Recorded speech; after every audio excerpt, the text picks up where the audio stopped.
Hey, what's going on, everyone? This is Mitch. Good Tuesday morning to you all. I hope you guys are doing well out there this morning and having a wonderful start to your day. And I hope everyone's been having a great week out there so far.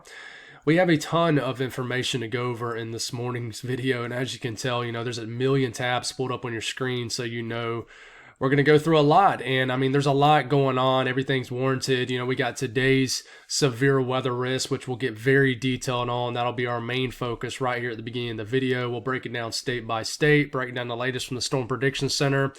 After we get done covering that, we'll talk about tomorrow's severe weather threat for your Wednesday, which will be a significant across a large portion of the country, very similar to a few days ago with that severe weather threat. So we'll cover that, and then we'll speak on the pattern moving forward, like Thursday onward, which we will have severe weather chances. We will have significant flooding risk. And speaking of that flooding risk, guys, this is a storyline that's probably not going to get talked about as much due to the fact that, severe weather typically gets most people's attention before flooding. But flooding is going to be a massive storyline. It's just something that might not be big to, people in the impact zone until it's happening, unfortunately.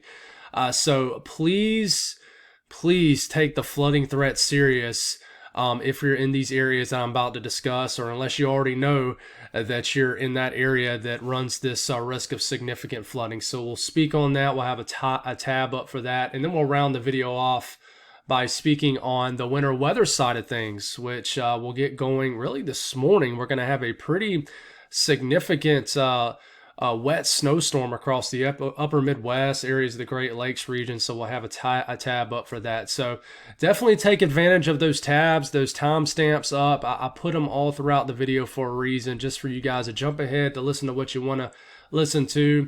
I definitely appreciate people who just watch the entire video. But there is a lot of information to go over. We'll round the video off with a Bible devotion. We'll read some scripture with you folks if you're interested in that. So if you guys have not subscribed, certainly consider doing that. Like the video if you like it. If anybody has anything that I can pray about or pray over, please put it in the comments below. So let's get rocking and rolling. So this is the latest outlook as of this morning for today into tomorrow morning. So we have an enhanced risk. This has extended a little bit further south. It's gotten a little bit larger, covering a little bit more area in Kansas. But definitely the latest information has more areas covered into Oklahoma. If you watched last night's video, you know that no areas in Oklahoma had an enhanced risk. Now we have this extending all the way into central Oklahoma. So we're going to section this off with the northern area and then the southern area. So let's go on and do that. So the northern area will speak on, Iowa, Nebraska, Kansas, Missouri into Illinois. So if you live in that orange area, that's a level 3 out of 5 risk, what we call an enhanced risk of severe weather. The yellow area, level 2 out of 5 risk, a slight risk. And the dark green is a level 1 out of 5, which is a marginal risk. The light green, just a general risk of thunderstorms. So we don't have a moderate risk or anything, which would show up in red. A high risk would show up in pink. But Hutchinson, Topeka, Manhattan, down to Wichita, into the southern counties of Kansas certainly have the highest risk level of severe weather. But, Kansas City is going to get severe weather most likely all the way up to Lincoln. So what's driving this? The tornado outlook. If you live in the yellow area, you have a 10% risk of a tornado. Okay. Within 25 miles in a given location. If you live in the brown area, that's a 5% risk. If you live in the green area, that's a 2% risk of a tornado. Now, if you live in the black outline region with the black dashes going in between it, that means you have a 10% risk of an EF2 or stronger tornado, which includes just about the entire yellow area. It's not 10 plus 10 equals 20. It's its own thing. A hatch risk is its own deal. So Hutchinson down to Wichita, Emporia, 10% risk of an EF2 or stronger tornado within 25 miles in a given location. But don't ignore the 5% risk area, also. So if we look at the wind outlook, this has actually dropped to make sure we're not on the hail outlook. The wind outlook, did show a 30% risk area, but now it's downgraded to just a large 15% risk area, which is in the yellow. So if you live in that yellow colored area, so we have a 15% risk of winds exceeding 55 to 60 miles per hour within 25 miles in a given location. And then you look at the hail outlook. It'll be a more bigger, I would say a bigger deal here in areas of Kansas. But if you live in the red area, 30% risk of hail exceeding 1 inch in diameter or larger. The yellow area is a 15% risk of that. And then if you live in the black outline region, which just about covers all of the red area, 30% risk area, and portions of the yellow area, then that means you have a 10% risk of significant hail, which is hail exceeding 2 inch in diameter or larger. So we're going to have the potential for very large hail today across areas of Kansas and Oklahoma, which we'll talk about here in a second. So speaking of Oklahoma and the states to the south, enhanced risk extends all the way down to Oklahoma City now. Tulsa included in this, but I want to reiterate this. This area to the south definitely is more of a conditional threat of severe weather. So there's a chance that, you're at a higher risk of severe weather, but you might not get a drop of rain. Heck, you might not get much of any in the way of any clouds. It's just the setup today. And I'll talk about that more when we break it down state by state. But level 3 out of 5 risk of severe weather. If you get hit by a storm in Oklahoma and Texas, it can produce all hazards, everything. But slight risk, level 2 out of 5, and the yellow extends all the way down to Central Texas, Abilene, all the way down to San Angelo, Fort Worth, Wichita Falls. What's driving this? There is a 10% risk of a strong tornado that extends all the way to just north of Oklahoma City. So yellow area, 10% risk of a tornado. The brown area, a 5% risk of a tornado. The green area, a 2% risk of a tornado. If you live in that black outlined area, black dashes going in between, 10% risk of an EF2 or stronger tornado. Oh, and happy April 1st, by the way, April Fool's Day. So we're starting April off with a bang here with severe weather. But this is the wind outlook. So in the yellow, 15% risk of winds exceeding 55 to 60 miles per hour. And then the hail threat will be significant if you get hit by a storm. I want to reiterate that. Red area, 30% risk of hail exceeding 1 inch in diameter or larger. Yellow area, 15% risk of that. And if you live in the black outline region, whether in the yellow or the red, you have a 10% risk of hail exceeding 2 inch in diameter or larger. This hail could be huge, whoever gets hit by storms in this area. I think most people will not, but whoever does, it will be significant. All right, so let's break it down state by state. We'll start kind of north, make our way east, and back south. So we'll start off with Nebraska. Time frame is up here, 2 p.m. Central Time. So we got some town names on here, not a whole lot here in the state of Nebraska. I apologize. They just don't, here on Pivotal Weather, they don't have a lot of town names up. But we'll move forward here if we can get this thing to move for us. It always likes to act like this sometimes. 3 p.m., we have some storms firing off kind of west to north Platte here in western areas, southwestern sections of the state of Nebraska.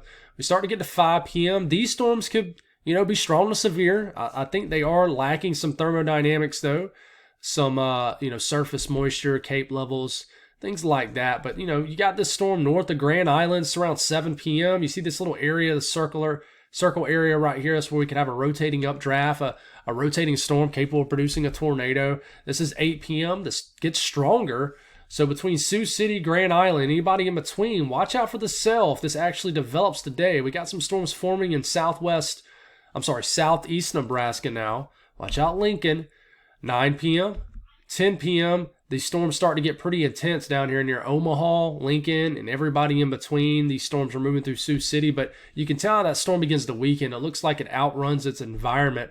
But 10 p.m., I think if you live in the southeastern section of Nebraska, around dinner time after, things could definitely get rocky. Storms that are capable of producing some tornadoes, large hail, some damaging winds will move through in the far southeastern corner of the state later this evening. And I do think by the time we get after midnight, things begin to calm down in the state. So we make our way to Iowa. We'll start off around 1 p.m. Some showers. Thunder showers could be making their way through the state, central portion of the state. This will move north. We'll have a sector that clears out across the entire state, 8 p.m., 9 p.m., 10 p.m. Some storms start to enter the western portion of the state. How strong or severe will they be? It's a big question. This is 11 p.m. This is midnight, and heavy rain storm activity begins to enter the southwest corner of the state. Creston, Omaha we've already mentioned, which is Nebraska, but you get what I'm saying here, the border of Iowa and Nebraska. A lot of heavy rain. This is 1 a.m. in the morning, begins to take over western areas of Iowa, Fort Dodge, Des Moines, Ames, Creston, Denison. And, I guess the big question is, how strong will this action be? I do think the further south you get in the state of Iowa, especially southwest, the more intense these storms could potentially be. So you see the darker colors of red, the pink. This indicates stronger cells, but could just be a big blob of heavy rain, honestly. But I would watch out for the far southern counties of Iowa. We could have a line of storms capable of producing some gusty, strong winds and hail sweeping through 5 a.m., 6 a.m., and then we start to enter the chat with Wednesday. So it looks like mainly just blobs of heavy rain, some thunderstorms embedded in between in the state of Iowa. Now we get over to Illinois. We do have Indiana in this too, but Illinois is a state where I don't think really any action moves in until later tonight. We do get some scattered showers and storms in northern Illinois, Rockford, Chicago. Maybe this produces some lightning, thunder. I don't think this will be that severe, but 2 a.m., 3 a.m., 4 a.m., looks like a lot of storm activity in the northern section of Illinois, but will this be strong to severe? I have my doubts, but it very well could. But we got to watch this line of storms that starts to enter the northwest and western areas of the state of Illinois around 6 a.m., 7 a.m., Peoria, Galesburg. Watch out right as the sun's coming up tomorrow morning. A line of storms could be entering the state, but we start to get into Wednesday at this point. Could be waking up to a very stormy morning tomorrow morning across western Illinois, northern Illinois, Chicago. These storms could potentially move a little bit faster and be in central Illinois at this point, but we'll see what happens. Now, we'll bump it back down to Kansas. This is the highlighted state, in my opinion, for today's and tonight's severe weather threat. This is 5 p.m. Notice we're skipping ahead a lot of time. There's not anything going on before then. So 5 p.m., time frame up here, 6 p.m., 7 p.m., 8 p.m. Boom, you get this supercell that forms in northern Oklahoma. This supercell will probably take about an hour to mature, hour or two. And when it does, it has the capability of producing a strong tornado as it begins to head into southeastern areas of Kansas. So, this is 9 p.m. There's two things to watch here. One or two very strong to severe supercells down here. If you live in, I just want to reiterate this, it's 9 p.m. If you live in the southeastern corner of Kansas, take it serious today. You're going to have one or two supercells that's going to develop that will have an opportunity to produce an EF2 or stronger tornado. And then you got this convection forming sort of in central Kansas that's going to strengthen as it moves eastward. So this is 10 p.m. Look at this supercell. See that extension, this little thing right here? This is where it's indicating a rotating updraft. I really think we're going to get a tornado somewhere, maybe two tornadoes in this area of Kansas this later tonight. I mean, this is 10 p.m. unfortunately, so this is getting later in the evening, but Selena, you're getting some strong storms, strong to severe storms moving over your area. Very large hail. Look at this storm. We're getting into, say, 11 p.m., just north of Pittsburgh, south of Kansas City. We got this supercell that continues to chug along. But along this line, too, we have rotating updrafts. So we have tornado potential even in this line more so of storms. 11 p.m. moving through Manhattan, heading right towards Topeka. This is midnight. Look at these storms down in Hutchinson, capable of producing strong tornadoes. This is the middle of the night, 1 a.m., 2 a.m. Storms are blasting through Topeka, starts to make their way through Kansas City. I mean, storms really don't get into Kansas City based off this run until the wee hours of the morning tomorrow morning. And by the time we're in 4 a.m., we still got this draping line of storms sweeping through southeast Kansas. So you could get one or two supercells in southeast Kansas, then turn around and get a line of storms tomorrow morning across the area. So if you look at the updraft velocity swath here indicating rotating updrafts where we could have tornadoes, it really picks up on that supercell right here in this region. See how you have this vibrant streak of color? That's where it's picking up on that supercell, and then it picks up on rotation with this line of storms that forms north of these couple supercells that can form in southeast Kansas. So I am very concerned in this area for that. Now, we could get some strong gusty winds with this too, but the tornado threat in eastern Kansas, central Kansas, it needs to be respected, and it needs to be taken serious for sure. Might not get anything, but you could get an EF3 or 4 tornado. So, Missouri, we fast forwarded all the way to 8 p.m. because there's nothing going on before then. 9 p.m., 10 p.m. There's that supercell we just talked about for Kansas. Maybe one up here towards Topeka and Kansas City coming out of Kansas. Okay, how intact will these storms be, these supercells be, as they make their way into western Missouri? So we got some very strong cells up here near St. Joseph, northwestern sections of the state of Missouri. We got, this supercell that's heading into the western counties of Missouri, well north of Joplin, getting into Clinton. But it does look like it begins to weaken pretty dramatically. So this is midnight. This is 1 a.m.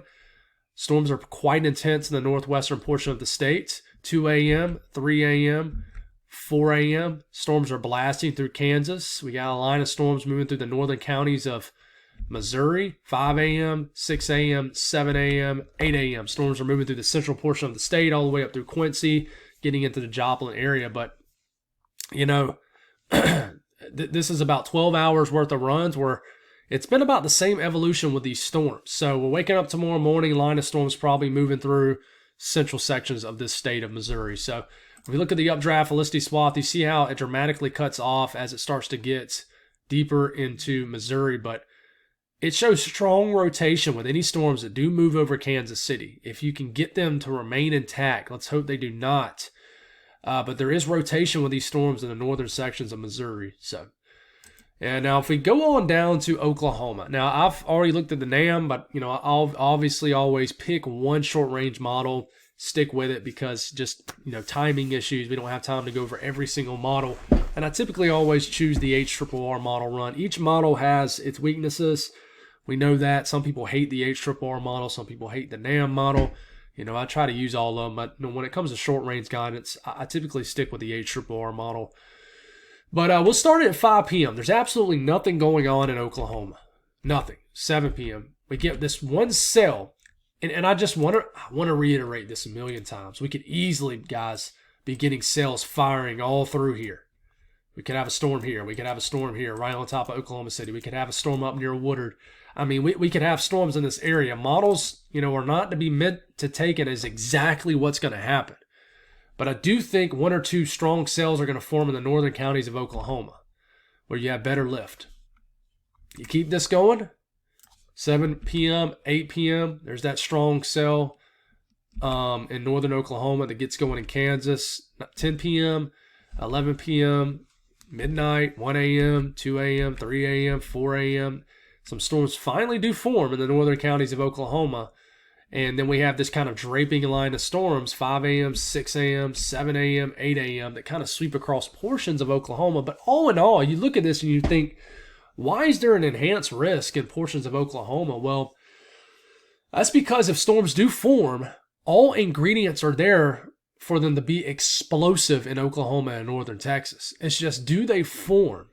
So, there's going to be some probably, I'm just going to say, it's probably going to be some irritated, probably pissed off people in Oklahoma, like there isn't any other state, saying, oh, the weather people, always get it wrong. They stink, this, that, and the other.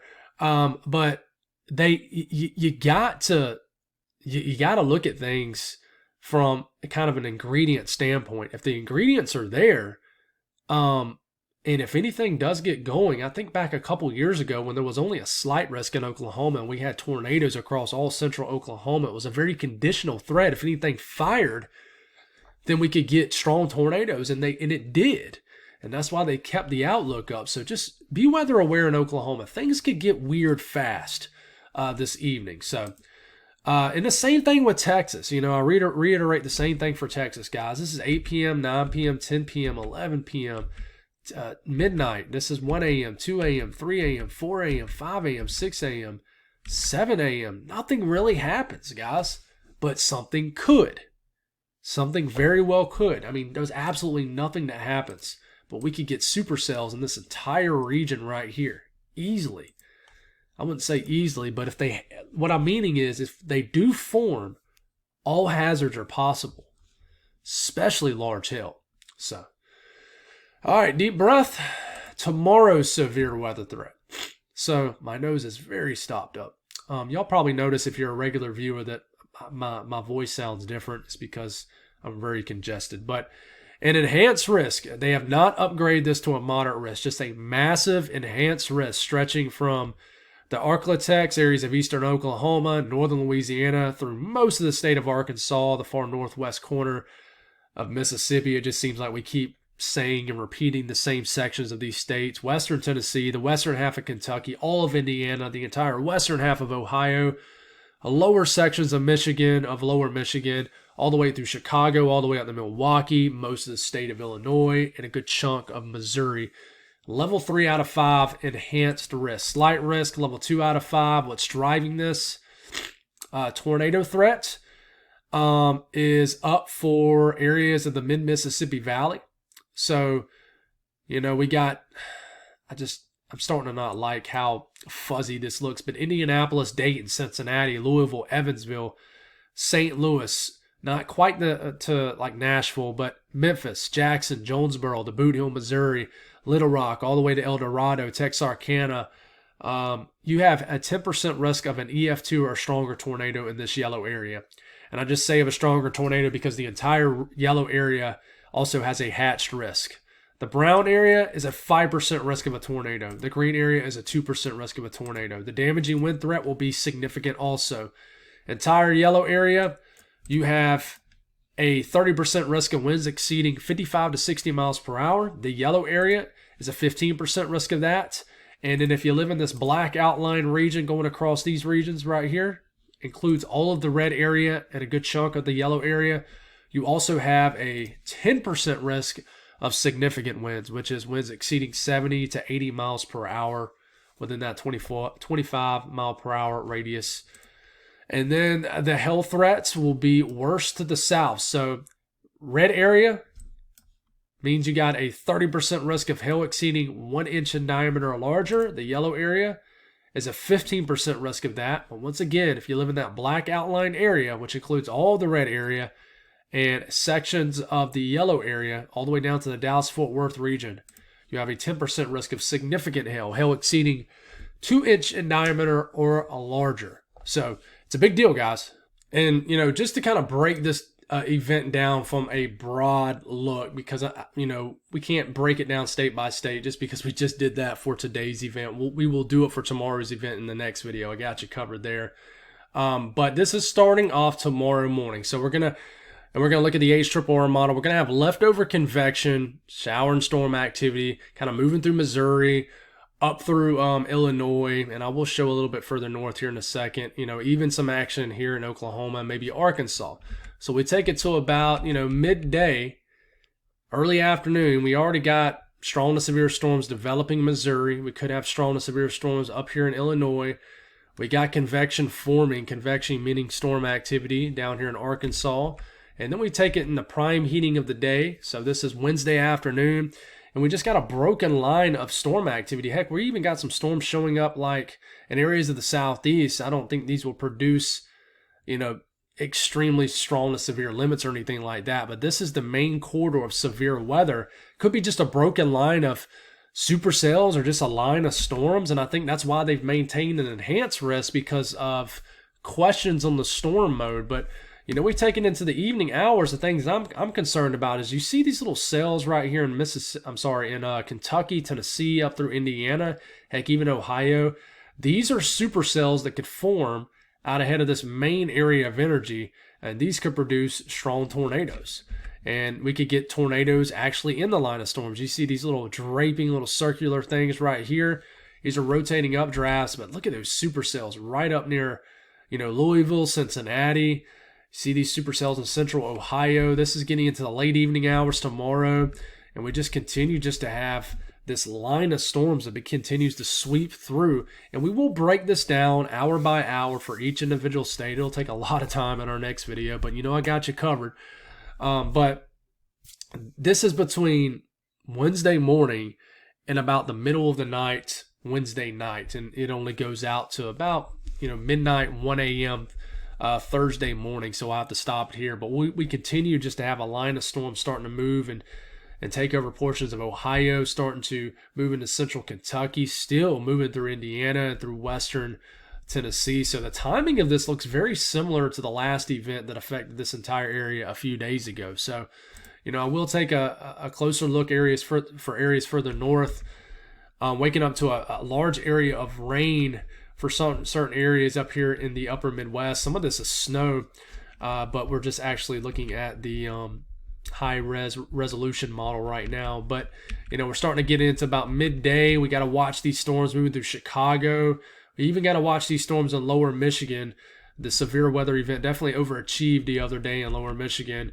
And then we start to move into tomorrow afternoon. You see these storms in some counties in Michigan. We see these storms starting to move more so Indiana, but still moving through Illinois tomorrow afternoon.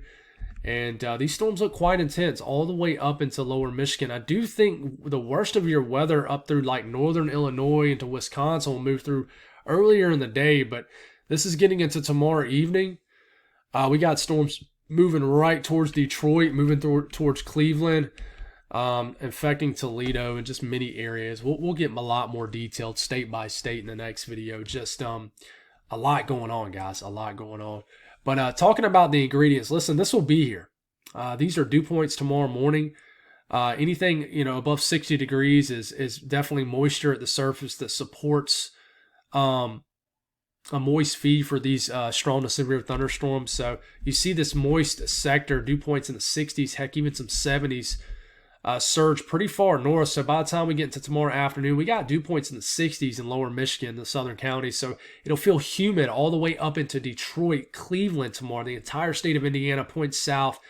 Deep moisture. Look as I put my cursor over this, just nothing but 60s, even some 70s down the deep south. So, check that off the box. Deep, deep tropical moisture for especially early April standards, surging all the way up into the Great Lakes states. So next thing you look at in response to that deep moisture is you got high CAPE levels. So you take it into the prime heating of the day, you got CAPE levels over 1,000 joules per kilogram all the way up through Ohio, Indiana, Illinois, and even higher into Tennessee. Further south, you get the better deep moisture, you get the higher CAPE levels. So this is storm fuel, plenty of it, getting all the way up into the Ohio Valley. And you don't even need a lot of it when you have such a strong kinematic wind field moving and overlapping such a right moist air mass. So these are winds at about a mile above your heads, what we call a low-level jet, and it will be raging already by midday tomorrow across the Midwest, the Ohio Valley, into the Great Lakes region. You got over a 70 knots, low-level jet. This is winds going at like 80, 85 miles per hour, about a mile above your heads, above this area. So it'll be very strong winds, even at the surface, gusty winds, even before the storms move in. And then this will be really powering as a lifting mechanism for all the storm activity, and will aid in a tornado threat as you have kind of the backing of the winds. You got winds coming out the south in the lower levels, and the mid levels more so out the west. This causes a turning with height, some directional shear. And basically what I'm saying is you get a little bit of a spin in the atmosphere, which aids in the tornado threat. So tons of wind energy in this entire region, overlapping that very moist and unstable air mass. So, and we're going to have you can see the little impulses of energy, little short waves throughout this area. It's pretty wild.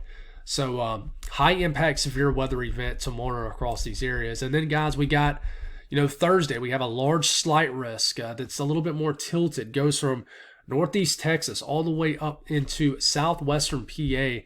This entire yellow area has a level 2 out of 5 risk of severe weather. And we just know right now that, we have a 15% risk of any severe weather. And then we move into day 4. This is new. Remember, we talked about this yesterday. We said that, hey, there was a good chance we're going to have more severe weather after Thursday. This is Friday. More severe weather expected from central Texas all the way up into the Ohio Valley. This entire yellow area. Some of the same areas it's going to get tomorrow and even today, even Thursday. Level 2 out of 5 risk of severe weather in the yellow area. 15% risk of any severe weather. And you think we're done? We are not. Okay, I'm starting to even get my days mixed up here. This is for Saturday. We have also a 15% risk of severe weather from the mid-south to areas of the western deep south to areas of eastern Texas. So it's just nonstop, guys. It's non-stop right now. And if I click it, we'll probably even get some severe weather into Sunday for certain areas. So, going on, we're looking at Thursday morning onward through the weekend. We're not in range of short-range model guides, but just watch how all this moisture goes over the same areas, especially down here. Okay, so, we start to get into Thursday midday, Thursday afternoon. Don't focus too much on the specifics. Just look at the blobs of, yellow and orange and green. This is just rounds of heavy rain, storms, some that can be strong to severe. And you keep going here. We get into Thursday. We get into Friday morning. You think it's over. It's not. More rounds of shower and storm activity. We get into Saturday. It is not done. More rounds of storms, even a stronger low that kind of ejects across Missouri and Arkansas. And then as we get into Sunday, can we be done with this? Well, it looks like it. It's like some cold air finally stabilizes the atmosphere, and whatever's left over of this energy will progress to the east, and we could have a stormy afternoon for areas of the southeast, but I do think we're probably lacking some ingredients for severe weather. Doesn't mean we can't get it. But, obviously we'll focus on the severe weather specifics past Wednesday as we get closer because there's so much going on right out in front of us. But the alarming thing with all this energy going over the same areas is the amount of rain forecasted between now and 7 a.m. next Tuesday. So, basically between now and the next week. Guys, this is, hopefully you can see it pretty clear. We got areas forecasting over 10 inches of rain from northeast Arkansas, the boot of Missouri, through Indiana, Illinois, portions of Kentucky, and those states in Tennessee. And then, we got over a foot of rain forecasted for many areas too. Indianapolis, St. Louis, Little Rock going for over 9 inches of rain. The potential is here for a very significant flooding event, and it's just something that's just going to happen. It's going to happen suddenly. Okay, we just got to pay attention to this kind of stuff. A ton of rain forecasted for this area. Please take this serious. Make any preparations you need to. If your house is just in a flood-prone area, do whatever you got to do. I'm not an expert with that kind of stuff, but take the precautions you need because just round after round of heavy rain and storm activity is going to go over this area. And then you got the severe weather potential too. And this is what's driving this flood watch. And it doesn't show up very clear on the map, but this goes from the Arklatex all the way up through Ohio. And this entire area has a flood watch already up for, it expires in 5 days. So they're letting people know well in advance. And this is tomorrow's excessive rainfall outlook. In that red area, that's where we have at least a 40% chance of rainfall exceeding flash flood guidance. This is Thursday's flash flooding outlook. Same areas, maybe shifted a little bit south and east. Same thing, 40% risk of flash flood guidance being met. Then we look at day 4, shifts back west, red area, 40%. The yellow area is a 15% risk. It just keeps going, guys. And then we look at day 5. This is getting into... Heck, I've done lost track of my days here. This is what? This is tomorrow. This is Thursday. This is Friday. This is Saturday. Just day after day of flash flooding potential in these areas. It's serious, guys. So, speak on the winter weather side. If you live in these pink counties, these are winter storm warnings. The purple is winter weather advisories. This is going to be a heavy, wet snowstorm up here. Be careful with this. This is definitely going to be wet snow. Fargo, St. Cloud, you guys have winter weather advisories. And just taking a look at the HRRR model run today. This is right now. Snow already breaking out across areas of the Dakotas, starting to move into Minnesota. This will continue. This is getting into this afternoon. You might switch to rain in certain areas, but you can see the heavy snow blasting through the northern half of Minnesota, pivoting back into the Dakotas. And then we're going to have a round of very heavy snow, most likely for northern areas of Wisconsin. The snow will continue in the northern areas of Minnesota. Heavy rounds of snow will continue to pivot into tomorrow morning across the Dakotas. Some very heavy snow could fall in northern lower Michigan before it switches to rain. But this is getting into midday tomorrow. It's a pretty long event for certain areas too. And this is how much snow you could expect just between now and the next 48 hours. So Jamestown over 7 inches, Fargo half a foot. If you live in any areas in the purple that I show you, that's where over a half a foot of snow is forecast. Bismarck over 5 inches. You look at Minnesota. Why'd it do that? Man, come on. It logged me out. Let's see if it'll let me go back to it. It does that sometimes. Pivotal weather is a great site. It's just kind of finicky sometimes. Snow forecast up here in Minnesota. Minneapolis could get an inch. You get north, like I said, you get into the purple color. This is where over 6 inches of snow is forecast. You get up here in northeast Minnesota. This is where over a foot of heavy wet snow could fall. But this will be a heavy snowstorm for these areas in northern Minnesota. And then we look at Wisconsin. This is what you're expecting, just a few inches of wet snow. Not a whole lot different here in the UP and Michigan. Could get a couple inches of wet snow. And then this is lower Michigan down here, a couple inches of wet snow forecast, but it could still be snowing after this point. So, guys, that's all I got. That's my update. I want to do a little Bible devotion. Probably lost my face there on the screen.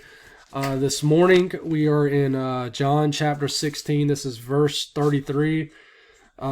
Scripture says, I have told you these things so that in me you may have peace. You will have suffering in this world. Be courageous. I have conquered the world. I don't know about you guys, but that, fires me up and it motivates me. And, I think Jesus was speaking on the challenges his followers would face in the scripture, and that he just reassures them that despite these difficulties, that they can find peace in him. And, and sometimes in the moments, I think that's hard for us to really grasp and understand, but, we're going to face struggles in this world. And we're called to come to him when we're struggling, and sometimes it's just his will to allow us to go through these things. I know I speak a lot on God's will, but I'm big on that. I'm huge on that, on following his will, and obviously we all should be. I feel like if you don't follow his will, then things will quite literally get off track in your life. Just understand that you're going to go through some lows in life. But this world is not our friend. So don't get too lost in worldly things, and find peace in him during those valleys and the struggles in life. And he overcame, he overcome the world. He overcame the world. I think Jesus sacrificing, what happened on the cross, guys, is the ultimate never give up story. I mean, he knew what was going to happen. He followed through anyways. He knew the pain that he was going to experience. And, I think that should fire people up. And knowing that, he did it, we should want to do it too. We should want to overcome the struggles and the valleys that this world has to offer. So that's all I got. I really want to get to where I'm doing that 3 times a day. I think it's going to help me get better at doing it for you guys. Just reading through scripture, and I've had a lot of people voice that they love it, and I love doing it too. And I'm just kind of on this routine. We're always doing it on Tuesdays and Thursday mornings, but I need to at least get to doing it 3 or 4 times, and maybe eventually we can do it at the end of every single video. God bless all y'all. Stay safe out there today and tonight. I will try to get a video in tonight, but tonight is soccer. We have 2 more Tuesdays of it, and then after that, I'm done with it. But it's going to be almost impossible for me to fit a video in tonight, but we'll see what happens. God bless all y'all. Have a wonderful day, and I'll talk to you in the next video.